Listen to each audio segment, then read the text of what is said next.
Good morning, Year 10. So yesterday we began looking at set notation and Venn diagrams. Today we're going to be kind of continuing and building on that work.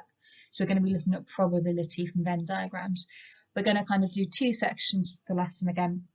So we're going to start with some sort of more abstract notation and then get on to some problem solving, which can be done using Venn diagrams. So to start off with them, this question I'm just going to have a go at. So it looks kind of surface level, really similar to the sort of questions you've seen already, in that we've got a Venn diagram, some numbers put in the Venn diagram, fine. And it says a number is selected at random and defined, and then it says P brackets A. What this notation means, this P means the probability of. So when it asks for P of A, PA, we're looking for the probability, or I've not even spelled that right, let me try again, sorry, the probability of selecting option A.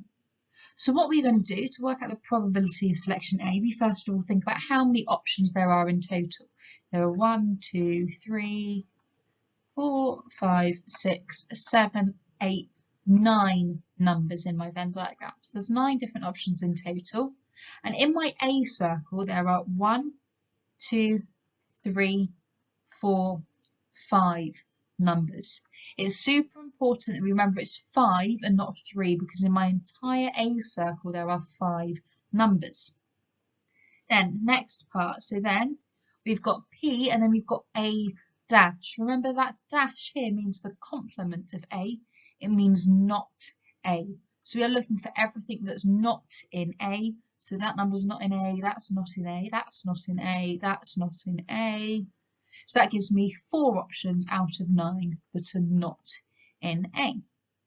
Now here we have got P, so the probability of, and then this symbol here, remember, means the intersection.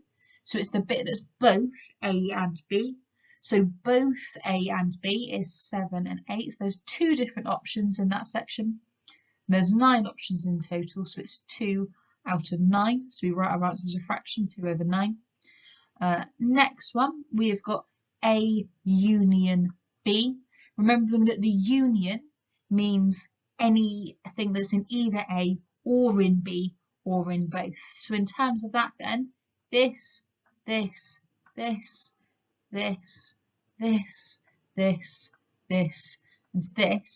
that is 8 different options, which means we write our final answer here as 8 out of 9.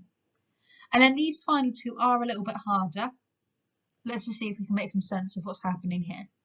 So here we're asked for A dash, so not A, union B. Okay? So what we're first of all going to think about, well, this entire circle here is B. But it's also not A. Well, these are already not A, but this one here is also not A. So we're looking for everything that's not A, or B, or both. So in total, that is 1, 2, 3, 4, 5, that's 6 different options. This is going to be 6 out of 9, and then that fraction actually simplifies to 2/3. But you don't worry too much about that. And the final one, again, a little bit harder. So we've got the probability of A intersection with not B. Okay, so to work this out, well, this whole circle here would be the probability of A. What else? This bit would be not B. And all of this bit would be, not B. Okay, we're only looking for the bit that's both. So this intersection symbol means both A and not B. So it's only these numbers in this part here, this kind of crescent shaped. There are 1, 2, 3 options in there. So that's 3 out of 9, which simplifies to 1/3. Those last 2 are tricky, Year 10. So if you've not quite got your head around those, don't stress too much about them. So what I'd like you to do now is to pause the video at this point, have a quick go at this question, and then I'll explain it if you need any help with it.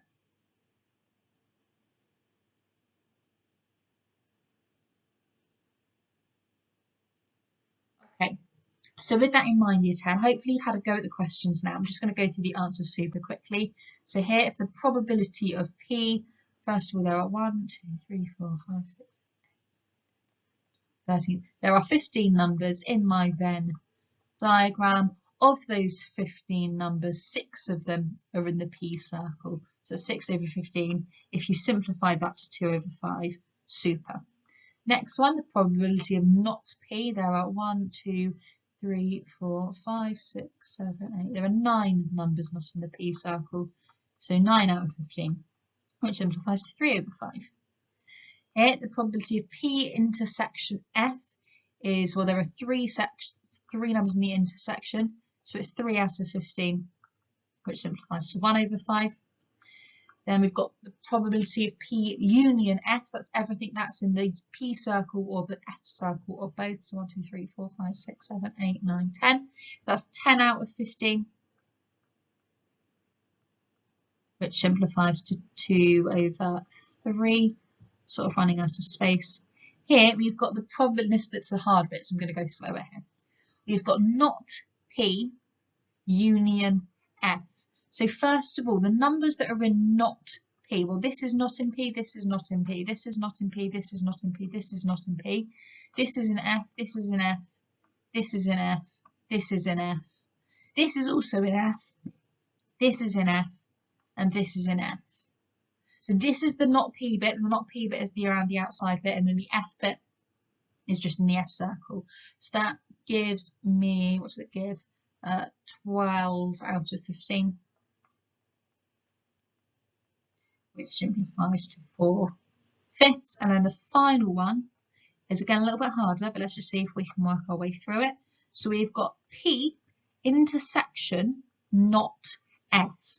So the numbers that are not in F are this, this, this, this, and this, this, this, and this. Then the numbers that are in P, let's do this in a different colour. The numbers that are in P are this, this, this, this, this, this. Because it's the intersection, not the union, it's the intersection, but only ones that are kind of circled both times. So it means both, this intersection symbol. So that both section would be 3 out of 15, which then simplifies to 1 over 5. Right, year 10, at this point, can you have a look at task 1 on your worksheet? So work your way through task 1, marking your answers as you go. If you want to skip some of the questions near the beginning, you're very welcome to. Once you've had a go at that, come back and watch the rest of the video. Okay, so year 10, hopefully by now you've had a go at section 1 of the sheet and you're ready to move on to section 2. Section 2 will be looking at problems like this. With a problem that looks like this, you want to begin by drawing yourself a like so. Then we're going to fill it in. You need to be super careful when filling it in though. There's a couple of places where people always want to go wrong. Right, 100 people go to the gym in total, fine. 18 people go spinning, fine. Right, let's label one circle spinning and one label circuits. Lovely. What? After that, blah, blah, blah, 10 people entered both classes, 56 did not attend either. Well, that 56 is nice and straightforward. That 56 can just jump in around the outside. 56 people didn't go to either class. 10 people went to both classes. Well, both spinning and circuits means 10 goes here. Now, this 18 is like super, super important. 18 people in total went spinning. There are already 10 people here who went spinning, so this number is just 8. It is not 18. If you put 18 in there, then that would mean that 28 people went spinning. But that's wrong. That's why that has to be an 8. Finally, to get this number, the number that is just circuits, we would do 100, take away all of the others added together. So 56 plus 8 plus 10, which is 26. So 26 people went to just circuits. That's how we fill it in. Then you might get questions related to that. So let's just have a look here. Find the probability that a random person, so selected at random, find the probability they attended only circuits. So which part of our Venn diagram is the people that only went to circuits? It's these people here. They only went to circuits. They didn't go to anything else. So that's 26 out of, well, how many people are there in total? In total, there was 100 people. So it's 26 out of 100. You can simplify that fraction down to 13 over 50, but it's not necessary. And then this part says attended exactly one class. So not at least one class, exactly one class. So who went to exactly one class? These 8 people did. These 26 people did. So 8 plus 26 is 34. So a total of 34 out of 100. And again, you can simplify that, but don't need to. Right, I'm going to put another example on the next slide. I'd suggest you pause the video and try it by yourself. And then if you get stuck, play the video again and see how you get on. Okay, so hopefully you've had a go at drawing a Venn diagram for this question by yourself. And if not, I would encourage you to do so now. In terms of what this is going to look like, so just choose my pen. We need a section for tea, a section for coffee. Right, 110, 90 people like tea, fine, 41 like coffee, fine, we'll get to that.